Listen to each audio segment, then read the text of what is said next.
Success ಅನ್ನ ಹೇಗೆ celebrate ಮಾಡ್ತಿದ್ದೀರಾ? ಒಂದು ರೋಮಾಂಚನ, ನಮ್ಮ ಇಡೀ ತಂಡಕ್ಕೆ ಒಂದು ರೋಮಾಂಚನ ಈ ಒಂದು ಸಕ್ಸಸ್. ಬಟ್ ನಿಮ್ಮ ಭಗೀರಥ ಸಿನಿಮಾ 200 ದಿನಗಳನ್ನು ಪೂರೈಸಿದೆ. ಆದರೆ 200 ದಿನಗಳನ್ನು ಪೂರೈಸಿರುವಂಥ ಸಂಭ್ರಮದ ಜೊತೆಗೆ ಬಹಳಷ್ಟು ಮಂದಿಗೆ ಈ ಸಿನಿಮಾದ ಬಗ್ಗೆ ಗೊತ್ತಿಲ್ಲ. ತುಂಬ ದೊಡ್ಡವರು, ವಯಸ್ಸಾದವರು, ನಾಟ್ ಓನ್ಲಿ ಯೂತ್ಸ್, ಎಲ್ಲರೂ ಕೂಡ ಬಂದು ಸಿನಿಮಾ ನೋಡ್ತಾ ಇದ್ದಾರೆ, ಭಾಳ ಎಂಜಾಯ್ ಮಾಡ್ತಾ ಇದ್ದಾರೆ.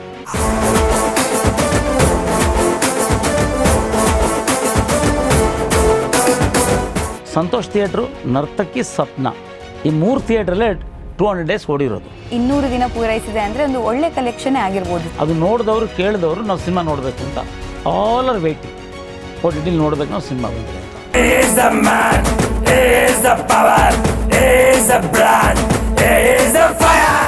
ಈಗ ನನ್ನ ಬೆನ್ನು ನಾನು ತಟ್ಕೊಳಕ್ಕಾಗಲ್ಲ. Multi talented person mister Jayaprakash ಅಂತ ಎಲ್ಲರೂ ಹೊಗಳ್ತಾ ಇರ್ತಾರೆ.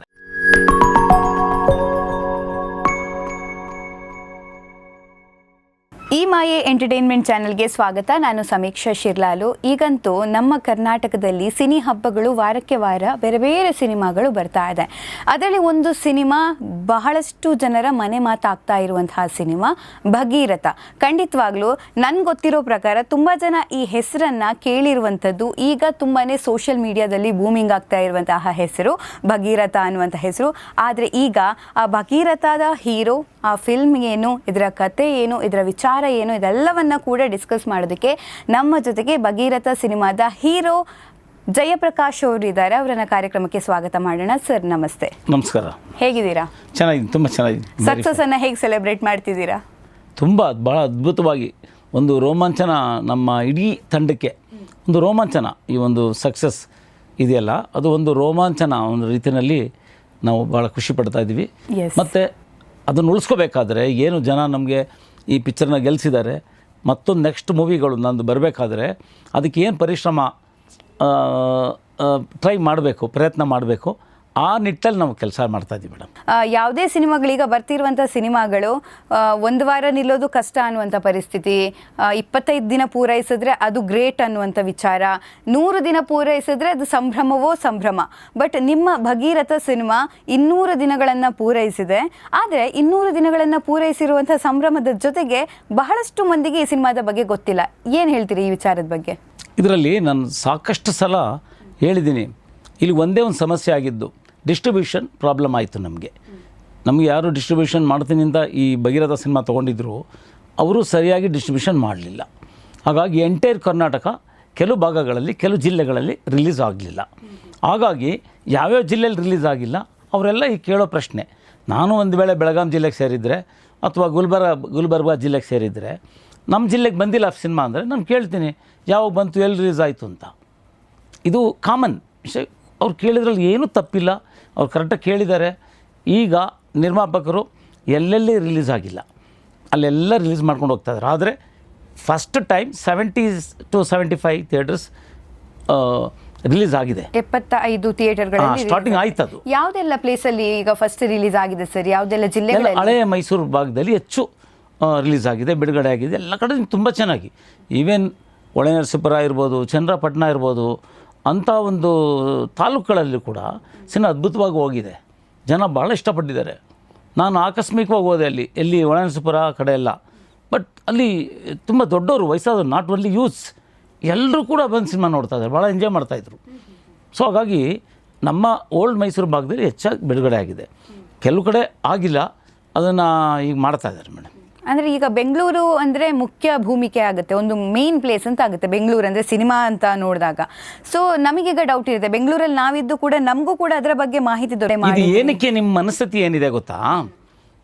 ಸೂಪರ್ ಸ್ಟಾರ್ಸ್ ಯಾರಿದ್ದಾರೆ, ಒಬ್ಬರು ಇಬ್ಬರು 3 ನಂಬರ್ 1 2 3 ಯಾರಿದ್ದಾರೆ ಅಂಥವ್ರ ಸಿನಿಮಾ ಬಗ್ಗೆನೇ ನೋಡುವಂಥವ್ರು ನೀವೆಲ್ಲ. ನೀವು ಅದನ್ನೇ ಯೋಚನೆ ಮಾಡ್ತಾ ಇರ್ತೀರ. ಇನ್ನೂ ಹೊಸಬ್ರದ್ದು ಮೂವಿ ಬಂದಿದ್ದರೆ ಅದ್ರ ಬಗ್ಗೆ ಪ್ರಚಾರ ಅಷ್ಟು ದೊಡ್ಡ ಮಟ್ಟದಲ್ಲಿ ಇರೋಲ್ಲ, ಮತ್ತು ಗೊತ್ತಿರಲ್ಲ. ಈಗ ದರ್ಶನ್ ಉದಾಹರಣೆಗೆ ಅವ್ರ ಹೆಸರು ಹೇಳ್ತಾ ಇದ್ದೀನಿ, ನಾನು ಯಾರಿಗೂ ಹೇಳೋಕ್ಕೆ ಇಷ್ಟಪಡಲ್ಲ. ದರ್ಶನ್ ಅವ್ರದ್ದು ಮೂವಿ ಬರ್ತಾಯಿದೆ ಅಂದರೆ ನಿಮಗೆಲ್ಲ ಖುಷಿ ಆಗುತ್ತೆ. ಖುಷಿ ಅಂದರೆ ದರ್ಶನ್ ಅವ್ರ ಫಿಲ್ಮ್ ಬರ್ತಾಯಿದೆ, ನಾವು ನೋಡಬೇಕು, ಅದು ಹೇಗಿರುತ್ತೆ, ಏನು ಕಾಮೆಂಟ್ಸ್ ಬರುತ್ತೆ ಅಂತ ಭಾಳ ನೀವು ಒಂದು ರೀತಿಯಲ್ಲಿ ವೆಯ್ಟ್ ಮಾಡ್ತಾ ಇರ್ತೀರ. ಬಟ್ ನಮ್ಮದು ಇದು ಗೆದ್ದಿರೋದು ಕೂಡ ಆಕಸ್ಮಿಕನೇ. ನಾವು ಗೆದ್ದಿರೋದು ಕೂಡ ಆಕಸ್ಮಿಕ. ನಾವು ಚಿತ್ರ ಏನು MG ರೋಡಲ್ಲಿ ಸಾರಿ ಎಮ್ ಜಿ ರೋಡ್, ನಮ್ಮ ಕೆಂಪೇಗೌಡ ರೋಡು ಅಲ್ಲಿ ಸಂತೋಷ್ ಥಿಯೇಟ್ರು, ನರ್ತಕಿ, ಸ್ವಪ್ನ ಈ 3 ಥಿಯೇಟ್ರಲ್ಲೇ 200 ಡೇಸ್ ಓಡಿರೋದು. ಹಾಗಾಗಿ ನೀವು ಯಾಕೆ ಆ ಕಡೆ ಗಮನ ಹರಿಸಿಲ್ಲ? ನೀವು ಕೇಳೋ ಪ್ರಶ್ನೆ ಭಾಳ ಒಂದು ಆಶ್ಚರ್ಯ ಆಗುತ್ತೆ ನನಗೆ. ಏನಕ್ಕೆ? ಅಲ್ಲೇ ಇದೆಯಲ್ಲ ಕಟ್ಔಟು, ಭಗೀರಥ ಕಟ್ಔಟು ಹೆಚ್ಚು ಕಡಿಮೆ 6 ತಿಂಗಳವರೆಗೂ ಅಲ್ಲೇ ಇದೆ. ಅಲ್ಲಿ ನೀವು ಓಡಾಡ್ತಾ ಇರ್ತೀರ, ನೋಡ್ತಾ ಇರ್ತೀರ. ಸಂತೋಷ್ ಥಿಯೇಟ್ರ್ ಬರ್ತೀರಾ, ಪಕ್ಕ ಥಿಯೇಟ್ರಿಗೆ ಬರ್ತೀರಾ, ಆ ಥಿಯೇಟ್ರಿಗೆ ಬರ್ತೀರಾ, ಅಲ್ಲಿ ನೋಡೇ ಇದ್ದೀರಲ್ಲ. ಹಾಗಾಗಿ ಬಟ್ ನಿಮಗೇನಂದರೆ ಸ್ಟಾರ್ ಕಾಸ್ಟು, ಅಳುಬ್ರು, ತುಂಬ ಅಳುಬ್ರು ಮಾಡಿದರೆ ಅದೊಂದು ಸಿನಿಮಾ ಅಂತ ಲೆಕ್ಕ.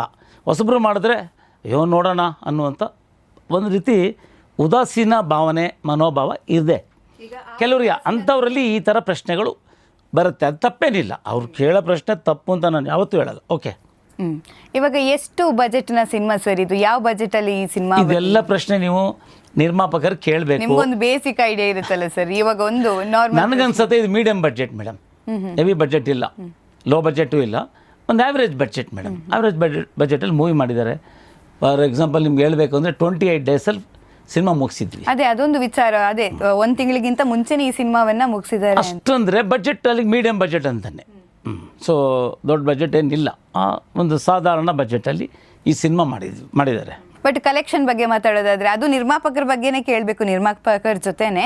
ಬಟ್ ಒಂದು ಐಡಿಯಾ ಇರುತ್ತೆ ನಮ್ಮ ಸಿನಿಮಾಗೆ ಎಷ್ಟು ಕಲೆಕ್ಷನ್ ಆಯ್ತಪ್ಪ ಅಂತ, ಅದ್ರ ಬಗ್ಗೆ ಮಾತಾಡೋದು. ಯಾಕಂದ್ರೆ 200 ದಿನ ಪೂರೈಸಿದೆ ಅಂದ್ರೆ ಒಂದು ಒಳ್ಳೆ ಕಲೆಕ್ಷನ್ ಆಗಿರ್ಬೋದು. ಹೌದು, ಖಂಡಿತವಾಗಿಯೂ. ಇದು ಕೇವಲ 3-4 ಥಿಯೇಟ್ರಲ್ಲಿ 100 ದಿವಸ ಓಡ್ಬಿಟ್ರೆ, 200 ದಿವಸ ಓಡ್ಬಿಟ್ರೆ ಅಷ್ಟೊಂದು ಅಮೌಂಟ್ ಬರಲ್ಲ, ಎಕ್ಸ್ಪೆಕ್ಟ್ ಮಾಡೋಕ್ಕಾಗಲ್ಲ. ಬಟ್ ಒಂದು 100 ಥಿಯೇಟರ್ಸೋ 50 ಥಿಯೇಟರ್ಸಲ್ಲೋ ನೀವು ಹೇಳಿದಾಗೆ 100 ಡೇಸ್ ಓಡಿದರೆ ಜಾಸ್ತಿ ಅಮೌಂಟ್ ಬರುತ್ತೆ. ಇದು ಸಾಧಾರಣವಾಗಿ ಬಂದಿದೆ. ಇನ್ನು ಮುಂದೆ ಎಲ್ಲೆಲ್ಲಿ ರಿಲೀಸ್ ಮಾಡ್ತಾರೆ ಎಲ್ಲ ಬರ್ಬೋದು. ಮತ್ತು OTT ಇದೆಲ್ಲ ಇನ್ನೂ ಸ್ಯಾಟಲೈಟ್ ಕೊಟ್ಟಿಲ್ಲ ಅವರು. ಎಂಟೈರ್ ಕರ್ನಾಟಕ ರಿಲೀಸ್ ಆಗೋವರೆಗೂ ಇವು ಸ್ಯಾಟಲೈಟ್ ಕೊಡೋಲ್ಲ ನಿರ್ಮಾಪಕರು. ಹಾಗಾಗಿ ತುಂಬ ಜನ ವೆಯ್ಟ್ ಮಾಡ್ತಾ ಇದ್ದಾರೆ. ನನಗೆ ಮೊನ್ನೆ ತುಂಬ ಜನ ಸಿಕ್ಕಿದ್ರು. ನಾನು ಜಿಮ್ಗೆ ಹೋಗ್ತೀನಿ, ಅಲ್ಲೆಲ್ಲ ಸಿಗ್ತೀನಲ್ಲ, ಅಲ್ಲಿಗೆಲ್ಲ ಕೇಳ್ತಾ ಇದ್ದಾರೆ, ಸರ್ OTTಲಿ ಯಾವಾಗ ಬರುತ್ತೆ, ನಾವು ಸಿನಿಮಾ ನೋಡಬೇಕು ಅಂತ. ಖಂಡಿತ. ಏನು ಕೇಳ್ತಾ ಇದ್ದಾರೆ ಅವರು? ಅಲ್ಲಿ ಮೊನ್ನೆ ಒಂದು ಇಂಟ್ರ್ಯೂ ಕೊಟ್ಟೆ, ಅದನ್ನು ಕೇಳಿಬಿಟ್ಟು ಅವ್ರು ಅದನ್ನು ಕೇಳಿ ಅದು ನೋಡಿದವರು ಕೇಳಿದವರು ನಾವು ಸಿನಿಮಾ ನೋಡಬೇಕು ಅಂತ ಆಲ್ ಆರ್ ವೇಟಿಂಗ್. OTTಲಿ ನೋಡಬೇಕು ನಾವು ಸಿನಿಮಾ ಬಂದರೆ ಅಂತ. ಫಾರ್ ಎಕ್ಸಾಂಪಲ್ ಬೇರೆ ಜಿಲ್ಲೆಗಳಲ್ಲಿ ಬಂದಾಗ ನೋಡ್ತಾರೆ ಈಗ. ಸೊ ಅದು ನಾನು ನಿರೀಕ್ಷೆ ಮಾಡಿದ್ದೀನಿ, ಅದೇನು ತೊಂದರೆ ಇಲ್ಲ. ಖಂಡಿತ. ಭಗೀರಥ ಸಿನಿಮಾದ ಬಗ್ಗೆ ನಾವು ಒಂದು ಸ್ಟಾರ್ಟಿಂಗ್ ಪಾಯಿಂಟಲ್ಲಿ ಮಾತಾಡಿದ್ವಿ. ಬಟ್ ಈಗ ನಮ್ಮ ಆಡಿಯನ್ಸಿಗೆ ಪ್ರಶ್ನೆ ಇರುತ್ತೆ, ಜಯಪ್ರಕಾಶ್ ಅಂದರೆ ಯಾರು, ಎಲ್ಲಿಂದ ಬಂದಿದ್ದಾರೆ, ಅವರ ಜೀವನ ಶೈಲಿ ಬಗ್ಗೆ ತಿಳ್ಕೊಳ್ಳುವಂಥ ಕುತೂಹಲ ಎಲ್ರಿಗೂ ಇದೆ. I am A public property. Jayaprakash ಅಂದರೆ ಪಬ್ಲಿಕ್ ಪ್ರಾಪರ್ಟಿ ಅಂತ. ನಾನು ಬುದ್ಧಿ ಬಂದಾಗಿಂದಲೂ ಕೂಡ ನಾನು ಜನರ ಬಗ್ಗೆನೇ ಯೋಚನೆ, ಜನರ ಸಮಸ್ಯೆ ಬಗ್ಗೆನೇ ಕೆಲಸ ಮಾಡೋದು, ಜನರ ಬಗ್ಗೆನೇ ಹೋರಾಟ ಮಾಡೋದು. ಸೊ ಕಲೆನೂ ಕೂಡ ಒಂದು ರೀತಿಯಾದಂಥ ಸೇವೆ, ಕಲಾ ಸೇವೆ. ಇದು ಕಲೆ ನಾವು ಸಿನಿಮಾದಲ್ಲಿ ಮಾಡುವಂಥದ್ದು, ಎಂಟರ್ಟೈನ್ಮೆಂಟ್, ಮನರಂಜನೆ ಕೊಡುವಂಥದ್ದು. ಯಾವ ಊರು ನಿಮ್ಮದು? ನಂದು ಮೈಸೂರು. ನಾನು BSc ಮಾಡಿದ್ದೀನಿ, CBZ. After that MA in journalism ಮಾಡಿದ್ದೀನಿ. ಓ ನೈಸ್. ನಾನು ಜರ್ನಲಿಸಮ್ ಗ್ರ್ಯಾಜುಯೇಟ್ಸ್ಗೆ ಅಲ್ಲಿ ಅಡ್ಮಿಷನ್ ತೊಗೋಬೇಕಾದ್ರೆ 1:100 ಅಂದರೆ 3 ಸೀಟ್ಸ್ ಇರುತ್ತೆ, ಅದು ರಿಸರ್ವ್ ಮಾಡಿರ್ತಾರೆ. ಅದರಲ್ಲಿ ನಾನು ಪರೀಕ್ಷೆ ಬರೆದೆ. ಸೊ ಔಟ್ ಆಫ್ 300 ನನಗೆ ಸೀಟ್ ಸಿಕ್ತಲ್ಲಿ ಜರ್ನಲಿಸಮ್ ಮಾಡಲಿಕ್ಕೆ. ನಿಮಗೆ ಜರ್ನಲಿಸಮ್ ಮಾಡಬೇಕು ಅಂತ ಅನಿಸ್ತು? ಈಗ ಜನರಿಗೆ ಎಲ್ಲೆಲ್ಲ ಅನ್ಯಾಯ ಆಗುತ್ತೆ ಅವ್ರು ನ್ಯಾಯ ದೊರಕಿಸ್ಕೊಡುವಂಥದ್ದೇ ಹೋರಾಟ. ಅಂದರೆ ಜನಸೇವೆ ಅಂದ್ರೇನು? ಜನರಿಗೆ ನ್ಯಾಯ ದೊರಕಿಸ್ಕೊಡೋದು, ಅವ್ರಿಗೆ ಸೇವೆ ಮಾಡುವಂಥದ್ದು. ಸೊ ಅದು ಈಸಿ ಆಗ್ಬೋದು ಅನ್ನೋಂಥ ಮೋಸ್ಟ್ಲಿ ಅನಿಸುತ್ತೆ. ಹಾಗಾಗಿ ನಾನು ಅದನ್ನು ಸೆಲೆಕ್ಟ್ ಮಾಡಿಕೊಂಡೆ. ಜರ್ನಲಿಸಮ್ ಭಾಳ ಖುಷಿ ಆಗುತ್ತೆ. ಎಸ್ ಎ ಜರ್ನಲಿಸ್ಟ್ ಕೆಲಸ ಮಾಡಬೇಕು ಅಂದರೆ ಭಾಳ. ನಾನು ಇಂಟರ್ನ್ಶಿಪ್ ಮಾಡಲಿಕ್ಕೆ MG ರೋಡ್ಗೆ ಟೈಮ್ಸ್ ಆಫ್ ಇಂಡಿಯಾಗೆ ಬಂದೆ. Okay. Only for 15 days. But ಅಲ್ಲಿ ಚೀಫ್ ರಿಪೋರ್ಟರ್ ಇದ್ದರು. ಮಾಡಿರಿ ಕೆಲಸ ಹಂಗೆ ಅಂತ ಹೇಳ್ಬಿಟ್ಟು 6 ಮಂತ್ಸ್ ಮಾಡಿದ್ದೀನಿ. ಆಸ್ ಎ ರಿಪೋರ್ಟರ್ ಎಕ್ಸ್ಪೀರಿಯನ್ಸ್ ಹೇಗಿತ್ತು ಹೇಳಿ? ಒಂದು ತುಂಬ ಟ್ರೆಮೆಂಡಸ್. ನನ್ನ ಹತ್ರ ವೆಹಿಕಲ್ ಇರಲಿಲ್ಲ. ಸೊ ಅಲ್ಲಿ ತುಂಬ ಸೀನಿಯರ್ ಮೋಸ್ಟ್ ಗೌರಿ ಲಂಕೇಶ್ ಅವರು ಕೂಡ ಅಲ್ಲಿ ಕೆಲಸ ಮಾಡ್ತಾಯಿದ್ರು. ಸೊ ಅವ್ರಿಗೆ ಗೊತ್ತಾಯಿತು ನೀವು ಕಮ್ಮರ್ ಪಾಪ ಇವ್ರ ಹತ್ರ ವೆಹಿಕಲ್ ಇಲ್ಲ ಅಂತ. ನಾನು ಅಲ್ಲಿ ಕರ್ಕೊಂಡು ಡ್ರಾಪ್ ಮಾಡಿಬಿಟ್ಟು ಅವ್ರು ಬೇರೆ ಕಡೆ ರಿಪೋರ್ಟ್ ಮಾಡೋಕ್ಕೆ ಹೋಗ್ತಾಯಿದ್ರು. ತುಂಬ ಜನ ಕೊಲೀಗ್ಸ್ ಅಲ್ಲಿ, ಫ್ರೆಂಡ್ಸ್ ಎಲ್ಲ. ಸೊ ಭಾಳ ಒಬ್ರಿಗೊಬ್ರು ತುಂಬ ಹೆಲ್ಪಿಂಗ್ ನೇಚರ್ ಇದೆ ಅಲ್ಲಿ ಇತ್ತಲ್ಲಿ. ಸೊ ನನಗೆ ಆ ಥರ ಅಂಥವರೆಲ್ಲ ತುಂಬ ಜನ ಪರಿಚಯ ಆಯಿತು. ಆವಾಗ ಭಾಳ ಖುಷಿ ಆಯಿತು ಅಂಥ ಜರ್ನಲಿಸ್ಟ್ಗಳ ಜೊತೆ ಕೆಲಸ ಮಾಡಲಿಕ್ಕೆ. ಎಸ್. ಈಗ ಆ ಒಂದು ಅನುಭವ ನಿಮಗೆ ಸಮಾಜ ಸೇವೆ ಮಾಡಬೇಕು ಅಂತ ಇತ್ತು, ಜರ್ನಲಿಸಮ್ ಜಾಯಿನ್ ಆದ್ರಿ, ಆಮೇಲೆ ಸಮಾಜ ಸೇವೆನ ಮಾಡ್ತಾ ಕೂಡ ಬಂದ್ರಿ. ಅದೊಂದು ಫೀಲ್ಡೇ ಬೇರೆ ಕಂಪ್ಲೀಟ್. ಎಸ್. ಆ ಫೀಲ್ಡಿಂದ ಸಡನ್ ಸಿನಿಮಾ ರಂಗಕ್ಕೆ ಎಂಟ್ರಿ ಕೊಡಬೇಕು ಅಂತ ನಿಮ್ಗೆ ಯಾಕೆ ಅನ್ನಿಸ್ತು? ಮೈಸೂರಲ್ಲಿ ಮೈಸೂರು ಫ್ರೆಂಡ್ಸ್ ಅಂತ ಒಂದು ದೊಡ್ಡ ಅಸೋಸಿಯೇಷನ್ ಇದೆ. ಅವರು ಉಪೇಂದ್ರ ಅವ್ರಿಗೆ ಒಂದು ಬೆಳ್ಳಿ ಕಿರೀಟ ಹಾಕಿದ್ರು. ಉಪೇಂದ್ರ ಅವರಿಗೆ. ಹಾಂ, ನೆಕ್ಸ್ಟು ಚಿನ್ನದ ಕಿರೀಟ ಹಾಕಿದ್ರು. ಚಿನ್ನದ ಕಿರೀಟದಲ್ಲಿ ಏನಾಯಿತು, ನಾನು ಸ್ವಲ್ಪ ಭಾಗವಹಿಸಿದೆ ಅದರಲ್ಲಿ, ಮೈಸೂರು ಫ್ರೆಂಡ್ಸಲ್ಲಿ ನಾನು ಒಬ್ಬ ಅಂದ್ಕೊಳ್ಳಿ. So as a student leader ನಾನಾಗ president of students action committee entire Karnataka. So ಆ ಫಂಕ್ಷನ್ಗೆ ಮೋರ್ ದ್ಯಾನ್ 35,000 to 40,000 ಜನ ಸೇರಿದ್ದಾರೆ. ಅದರಲ್ಲಿ ನನಗೂ ಕೂಡ ಉಪೇಂದ್ರ ಅವರು ಸನ್ಮಾನ ಮಾಡಿದ್ರು. ಅಂದರೆ ಉಪೇಂದ್ರ ಅವ್ರದ್ದು ಕ್ರೇಜ್ ಇತ್ತು, ತುಂಬ ಕ್ರೇಜ್. ನಿಮಗೆ? ನನಗಲ್ಲ, ಜನರಿಗೆ ಕ್ರೇಜ್. ನಾನು ಅನ್ಎಕ್ಸ್ಪೆಕ್ಟೆಡ್ ಅಲ್ಲಿ as A best student leader ಅಂತೇಳಿ ಸನ್ಮಾನ ಮಾಡಿದ್ರು ಉಪೇಂದ್ರ ಅವರು ನನಗೆ. ಓಕೆ. ಆ ಸಂದರ್ಭದಲ್ಲಿ ಆ ಸ್ಟೂಡೆಂಟ್ಸು ಮತ್ತು ಅವರ ಅಭಿಮಾನಿಗಳು ನಮ್ಮ ಸ್ಟೂಡೆಂಟ್ಸ್ ಎಲ್ಲ ಸೇರಿದ್ದು ನೋಡಿ ಅವ್ರಿಗೆ ಖುಷಿ ಆಯಿತು. ನನ್ನ ಬಗ್ಗೆ ತಿಳ್ಕೊಂಡ್ರು, ಓ ಭಯಂಕರ ಆರ್ಗನೈಸೇಷನ್ ಇದೆಯಲ್ಲ ಜಯಪ್ರಕಾಶ್ಗೆ, ಕರ್ಕೊಂಡು ಬನ್ನಿರಿ ಬೆಂಗಳೂರಿಗೆ ಅಂತ ಕರೆಸ್ಕೊಂಡ್ರು ನನಗೆ. ಇಲ್ಲಿ ದೇವಗೌಡ ಪೆಟ್ರೋಲ್ ಬ್ಯಾಂಕ್ ಎದುರುಗಡೆ ಅವ್ರ ಆಫೀಸ್ದಲ್ಲಿ ಮೊದಲು ಅಲ್ಲಿ ಕರೆಸ್ಕೊಂಡ್ರು. ಜಯಪ್ರಕಾಶ್ ಏನು ಅಂತ, ಬ್ಲ್ಯಾಕ್ ಬೆಲ್ಟ್ ಕರಾಟೆ ಇದ್ದೆ ಅಂತಲ್ರಿ, ಏನು ರೀ ಮಾಡ್ತೀರಾ, ಎಲೆಕ್ಷನ್ ನಿಲ್ತೀರೇನು ರೀ ಏನಾದರೂ MLAಗೆ ಅಂದರು. ಸದ್ಯಕ್ಕಿಲ್ಲ ಸರ್, ಅಲ್ಲಿ ಶಂಕರಲಿಂಗೇಗೌಡರು ಚೆನ್ನಾಗಿ ಕೆಲಸ ಮಾಡ್ತಾಯಿದ್ದಾರೆ, ಡಿಸ್ಟರ್ಬ್ ಮಾಡೋಕ್ಕೆ ನಂಗೆ ಇಷ್ಟ ಇಲ್ಲ, ನಾನು ಸದ್ಯಕ್ಕೆ ನಿಲ್ಲಲ್ಲ ಅಂದೆ. ಹಾಗಾದ್ರೆ ಬನ್ನಿರಿ ಈ ಫಿಲ್ಮ್ ಮಾಡಿರಿ, ಹೀರೋ ಮಾಡಿರಿ, ನಾನು ಹೆಲ್ಪ್ ಮಾಡ್ತೀನಿ ಅಂತ ಮತ್ತೆ ಮೈಸೂರಿಗೆ ಬಂದು ನಮಗೆ ಮುಹೂರ್ತ ಮಾಡಿಕೊಟ್ರು ಓಪನ್ ಏರ್ ಥಿಯೇಟ್ರಲ್ಲಿ. ಅಷ್ಟೇ ಜನ ಸೇರಿದ್ರು ಅಗೈನ್. ಸೊ ಇದು ಆಕಸ್ಮಿಕ ಮೂವಿ. ಉಪೇಂದ್ರ ಅವರು ಹೇಳಿದ್ದಕ್ಕೆ ತಕ್ಷಣ ಒಪ್ಕೊಂಡೆ. ನಮ್ಮ ಮೈಸೂರು ಫ್ರೆಂಡ್ಸ್ ಎಲ್ಲ ಎಂಕರೇಜ್ ಮಾಡಿದ್ರು. ಸ್ಟ್ರೈಟ್ ಬಾಂಬೆ ಕರ್ಕೊಂಡೋದ್ರು, ಹೇರ್ ಕಟ್ಟೆಲ್ಲ ಮಾಡಿಸಿದ್ರು. ಅಲ್ಲಿ ಬಾಂಬೆಗೆ ಹೋಗಿದ್ರೆ ನೀವು ಹೇರ್ ಕಟ್ ಎಲ್ಲ ಮಾಡಿಸೋದಕ್ಕೆ? ಅಲ್ಲಿ ಮಹೇಶ್ ತಲ್ಕಾಡ್ ಅಂತೇಳಿ ಅವರು ನಂಬರ್ 1 ಕ್ಯಾಮ್ರಾಮನ್, ನ್ಯಾಷನಲ್ ಅವಾರ್ಡಿ ಬಾಂಬೆಲಿ, ಅವ್ರ ನನ್ನ ಫ್ರೆಂಡ್ ಕೂಡ. ಸೊ ಅವರೆಲ್ಲ ಕರ್ಕೊಂಡು ಹೋಗಿದ್ರು.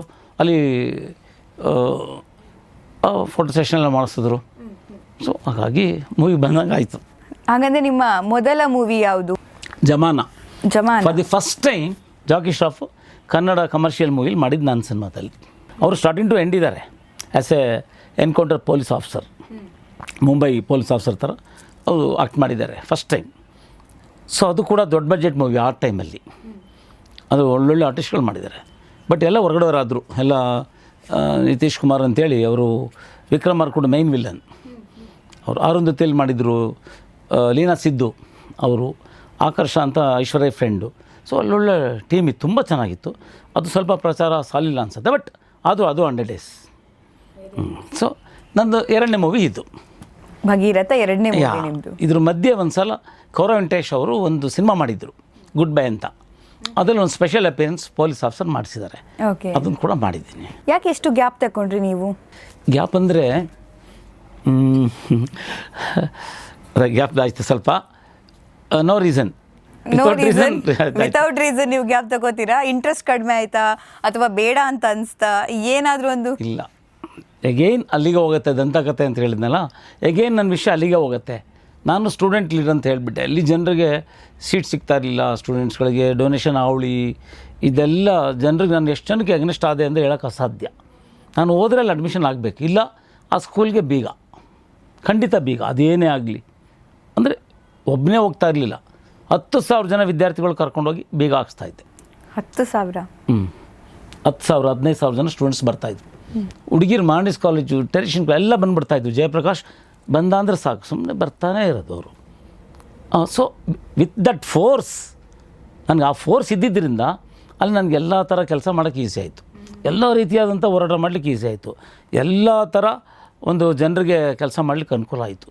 ಬಡ ಮಕ್ಕಳಿಗೆ ಓದಬೇಕು ಅಂತ ಆಸೆ ಇಟ್ಕೊಂಡು ಬರುವಂಥ ಗ್ರಾಮಾಂತರ ವಿದ್ಯಾರ್ಥಿಗಳಿರ್ಬೋದು, ನಗರ ವಿದ್ಯಾರ್ಥಿಗಳು, ಎಲ್ರಿಗೂ ಸಾವಿರ ಸಂಖ್ಯೆಯಲ್ಲಿ ಅಡ್ಮಿಷನ್ ಕೊಡಿಸಿದ್ದೀನಿ. ಸೊ ಅದೇ ಮತ್ತೆ ಹೇಗೆ ನಾವು ಬೇರೆ ಹೋಗ್ತಾ ಇದ್ದೀವಿ ಬೇರೆ ಕಡೆಗೆ. ನೀವು ಸಿನಿಮಾ ಬಗ್ಗೆ ಕೇಳಿ. ಇಲ್ಲ, ನಮಗೆ 2 ವಿಚಾರ. ಈಗ ಜಯಪ್ರಕಾಶ್ ಅಂತ ಅಂದಾಗ ನೀವು ನಡೆದು ಬಂದಿರುವಂಥ ಹಾದಿ ಇದೆಲ್ಲ ತಿಳ್ಕೊಳ್ಳುವಂಥ ಕ್ಯೂರಿಯಾಸಿಟಿ ಎಲ್ರಿಗೂ ಇರುತ್ತೆ. ಹಾಗಾಗಿ ನೀವು ಅದನ್ನು ಮಾತಾಡೋದು ಜಮಾನ, ಅದಕ್ಕೆ ಫಿಲ್ಮಿಷನ್ ಹೇಳ್ಬೇಡ. ಸೊ ಆಮೇಲೆ ನಾನು ರೆಡಿಯಾಗಿದ್ದು KV ರಾಜು ಅವ್ರ ಡೈರೆಕ್ಷನ್ಗೆ ಆಕ್ಟ್ ಮಾಡಲಿಕ್ಕೆ. ಓಕೆ. ಸೊ ಉಪೇಂದ್ರ ಅವ್ರು ಸ್ಟ್ರೈಟು ನೀವು ಅಲ್ಲೇ ಮಾಡಿಸ್ಕೊಳ್ಳಿ ಅಂತ ಹೇಳಿದರು KV ರಾಜು ಅವ್ರ ಹತ್ರ. ಅವರು ಡ್ಯಾನ್ಸ್ ಬರುತ್ತೇನ್ರಿ ಅಂದರು. ಸರ್ ಬರುತ್ತೆ ಸರ್, ನನಗೆ ಆ ಡ್ಯಾನ್ಸ್ ಏನು ಬೇಡ ಅಂತೇಳಿ ಚೆನ್ನೈಗೆ ಕಳಿಸಿದ್ರು. ಅಲ್ಲಿ ಹೋಗಿ ಡ್ಯಾನ್ಸ್ ಪ್ರಾಕ್ಟೀಸ್ ಮಾಡ್ಕೊಂಡು ಬನ್ನಿ ಅಂತ. ಚೆನ್ನೈಗೆ ಹೋಗಿ ಡ್ಯಾನ್ಸ್ ಪ್ರಾಕ್ಟೀಸ್ ಮಾಡಿಕೊಂಡು ಅಲ್ಲಿ ಚಕ್ರವರ್ತಿ ಅಂತ ಮಾಸ್ಟರ್ ತುಂಬ. ಸೊ ಅಲ್ಲಿ ಹೋಗಿ ತುಂಬ ಚೆನ್ನಾಗಿ ಟ್ರೈನಿಂಗ್ ತೊಗೊಂಡು ಬಂದೆ. ಅಂದರೆ ಯಾವುದಾದ್ರು ಡ್ಯಾನ್ಸ್ ಫಾರ್ಮನ್ನು ಕಲ್ತಿದ್ದೀರಾ ಸರ್ ನೀವು ಅಥವಾ? ಆಲ್ ಕೈಂಡ್ ಆಫ್ ಇದು ವಾಟ್ ಏನಂತೆ ಫಿಲ್ಮಿ ಡ್ಯಾನ್ಸ್ ಫಿಲ್ಮಿ ಡ್ಯಾನ್ಸ್. ಏನು ಬೇಕು modern dance, we can say modern dance ಅಂತ, ವಿತ್ ಕ್ಲಾಸಿಕಲ್ಲು ಏನಿದೆ ಎಲ್ಲ ಆಲ್ ಕೈಂಡ್ ಆಫ್ ಡ್ಯಾನ್ಸ್ ನಾನು ಅಲ್ಲಿ ಕಲ್ತ್ಕೊಂಡೆ ಅಲ್ಲಿ. ತುಂಬ ಇಲ್ಲರೂ ನಾನು ಮಾಡಲ್ಲ ಡೈರೆಕ್ಷನ್ ಅಂದ್ಬಿಟ್ರು ಕೇವರಾಜ್ ಅವರು. ತುಂಬ ಸ್ಟ್ರಿಕ್ಟಾಗಿ ಹೇಳಿದ್ರು, ತುಂಬ ಸ್ಟ್ರಿಕ್ಟಾಗಿ ಹೇಳಿದ್ರು. ಆಮೇಲೆ ಫೈಟಿಂಗ್ ಡ್ಯಾನ್ಸ್ ಆಯಿತು. ಫೈಟಿಂಗ್ ಬರುತ್ತೇನು ರೀ ಸರ್? ಬ್ಲ್ಯಾಕ್ ಬೆಲ್ಟ್ ಕಾರ್ಡ್ ನಿಮ್ಮ ಬ್ಲ್ಯಾಕ್ ಬೆಲ್ಟ್ ಕಾರ್ಡ್ ನನಗೆ ಬೇಡ, ನನಗೆ ಫಿಲ್ಮ್ ಫೈಟ್ ಇದೆ ಅದನ್ನು ಕಲ್ತ್ಕೊಂಡು ಬಾ ಅಂದರು. ಮತ್ತೆ ಡ್ಯಾನಿ ಮಾಸ್ಟ್ರು ಈ ತುಂಬ ಜನ ಒಳ್ಳೊಳ್ಳೆ ಮಾಸ್ಟರ್ಗಳ ಹತ್ರ ನಾನು ಕಳಿಸ್ಕೊಟ್ರು. ಅದು ಹೇಗಿತ್ತು ಇಲ್ಲಿ ಗಾಂಧಿ ಬಜಾರಲ್ಲಿ ಈಗ ಗಣಪ ಪಿಕ್ಚರ್ ಹೀರೋ ಸಂತೋಷ್ ಅವರು, ಈ ರಾಜೀವ್ ರೆಡ್ಡಿ ಅಂತ ಈಗ ಮೊನ್ನೆ ಫಿಲ್ಮ್ ಬಂತು ಅವ್ರದ್ದು ಕ್ಯಾಪಿಟಲ್ ಸಿಟಿ ಹೀರೋ, ನಮ್ಮ ಧ್ರುವ ಸರ್ಜವರು ಬಹಳ ಬೇಕಾದವ್ರು ನಮಗೆ. ನಾವೆಲ್ಲ ಒಟ್ಟಿಗೆ ಪ್ರಾಕ್ಟೀಸ್ ಮಾಡ್ತಾಯಿದ್ವಿ ಅಲ್ಲಿ. ಸೊ ಅಲ್ಲೋಗಿ ತುಂಬ ನಾನು ಕರಾಟೆ ಅಷ್ಟೇ ಗೊತ್ತಿದ್ದರೂ ಕೂಡ ಫಿಲ್ಮ್ಗೆ ಒಂದು 25 ಫಿಲ್ಮ್ ಮಾಡುವಷ್ಟು ಫಾಸ್ಟಾಗಿ ಮಾಡುವಷ್ಟು ಕಲ್ತ್ಕೊಂಡ್ಬಿಟ್ಟೆ.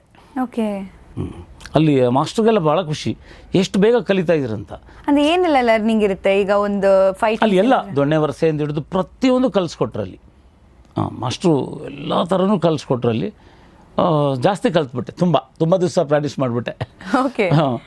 ಹಾಗಾಗಿ ಸೊ ಕಂಟಿನ್ಯೂಸ್ ಮಾಡಬೇಕಾಗಿತ್ತು ಮೂವಿ.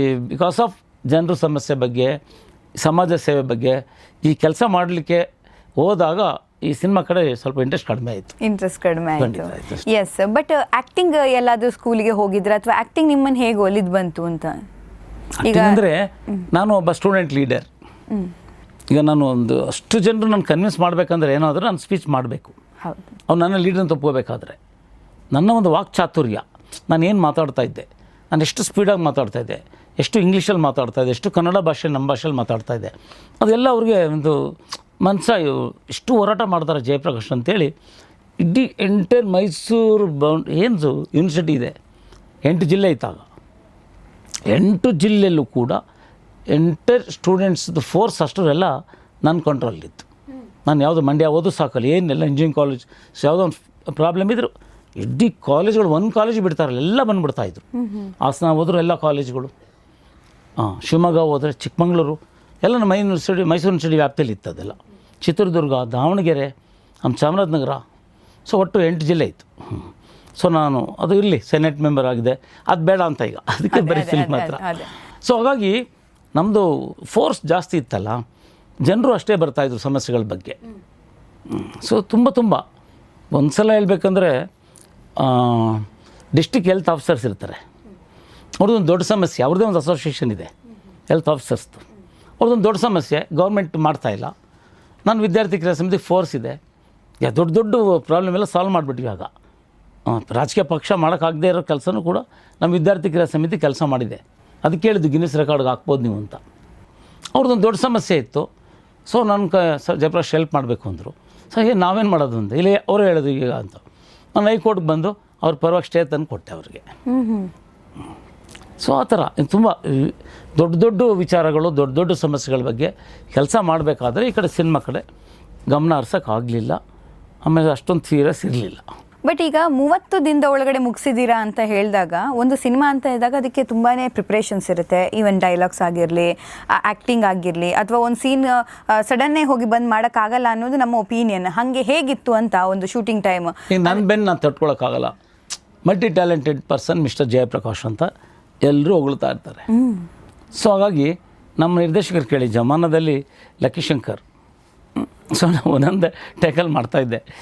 ಬಟ್ ಒನ್ ಟೇಕಲ್ಲೇ ನಾನು ಮಾಡ್ತಾಯಿದ್ದೆ ನನ್ನ ಕಡೆಯಿಂದ. ಬಟ್ ಬೇರೆ ಕೋ ಆರ್ಟಿಸ್ಟ್ಗಳು ಏನಾದರೂ ಮಿಸ್ಟೇಕ್ ಮಾಡಿದ್ರೆ ಮತ್ತೊಂದು ತೊಗೋಬೋದು, ಅಥವಾ ಕ್ಯಾಮ್ರಾ ಏನಾದರೂ ಸರಿಯಾಗಿ ಬರಲಿಲ್ಲ ಅಂದರೆ ಮತ್ತೆ ತೊಗೊಳ್ತಾಯಿದ್ರು. ಬಟ್ ನನ್ನ ಕಡೆಯಿಂದ ಯಾವುದೇ ರೀತಿಯಾದಂಥ ರಿಪೀಟ್ ಇರ್ತಾ ಇರಲಿಲ್ಲ. ಜಮಾನದಲ್ಲೂ ಅಷ್ಟೇ, ಈ ಮೂವಿಲು ಭಗೀರಥದಲ್ಲೂ ಅಷ್ಟೇ. ಅದು ಹೆಂಗೆ ಸಾಧ್ಯ ಅಂತ? ಅದು ಇದು ಗಾಡ್ ಗಿಫ್ಟ್, ಗಾಡ್ ಗಿಫ್ಟ್. ಎಂಥ ಡೈಲಾಗ್ ಸ್ಪಾಟಲ್ಲಿ ಹೋಗಿ ತೊಗೊಳ್ತೀನಿ. ಸ್ಪಾಟಲ್ಲಿ ಸರ್ ಡೈರೆಕ್ಟ್ರೆ ನನಗೇನು ಹೇಳ್ಬೇಡಿ, ಮೊದಲೇ ಸ್ಟೋರಿ ಕೇಳ್ಕೊಂಡಿರ್ತೀನಿ ಅಷ್ಟೇ, ಡೈಲಾಗ್ ನಂಗೆ ಏನು ಕೊಡಬೇಡಿ ಅಂತೀನಿ. ಸರ್ ಎಲ್ಲ ತೊಗೊಳ್ತಾ ಇದ್ದಾರೆ ಆರ್ಟಿಸ್ಟ್ಗಳು, ನನಗೆ ಬೇಡ ಸರ್, ನಂಗೆ ಸ್ಪಾಟಲ್ಲೇ ಕೊಡಿ ಅಂತ. ಈ ಪಂಚ್ ಡೈಲಾಗ್ಗಳೆಲ್ಲ ಇರುತ್ತಲ್ಲ, ಹಿಂಗೆ ಪಂಚ್ ಡೈಲಾಗ್ ಆದ್ರೂ ಅದು ಸ್ಪಾಟಲ್ಲಿ ಇಸ್ಕೊಂಡು ಮಾಡ್ತಾಯಿತ್ತು, ಸ್ಪಾಟಲ್ಲೇ ಬರ್ತಾಯಿತ್ತು.